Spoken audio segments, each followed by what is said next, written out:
Good day everyone, my name is CGD Singilio.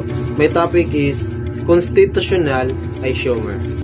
So, the definition constitutional isomer, also called in structural isomer, are compounds that have the same molecular formula but differ in the way their atoms are connected to each other. There are types of formula.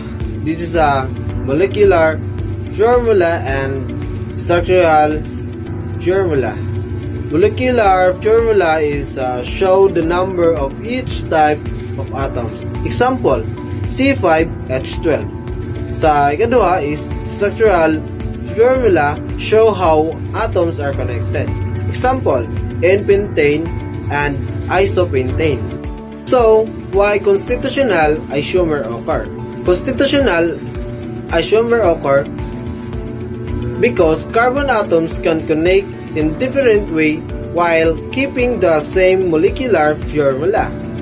So, reason, carbon forms for covalent bond. Carbon atoms can make straight chain, branch chain, or different arrangement. Their different connection produce compound with the same number of atoms but different structure. So let's talk about butane. Butane is hydrocarbon C4H10, commonly used as a fuel. So example, kaning disposable lighter. Most pocket lighter use butane as their fuel. So next is pentane. Pentane is saturated hydrocarbon alkanes commonly used as a solvent and as a blowing agent in foam production.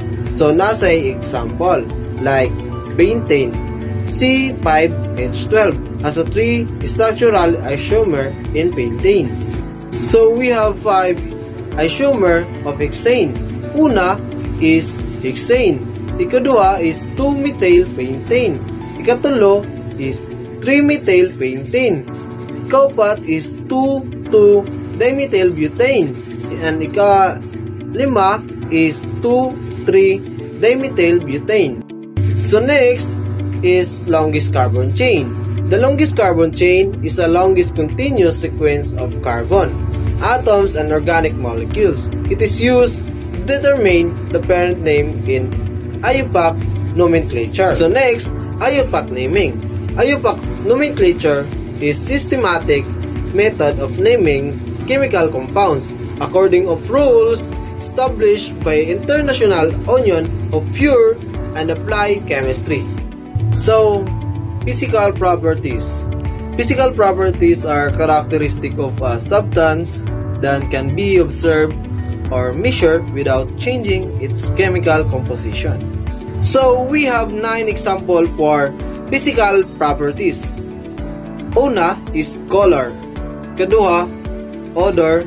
Katulo is density, melting point, boiling point, solubility, hardness, electrical conductivity, state, solid, liquid, and gas.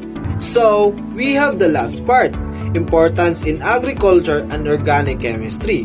The importance of organic chemistry in agriculture is significant because it's help improve crops production, protect plants, and maintain soil health.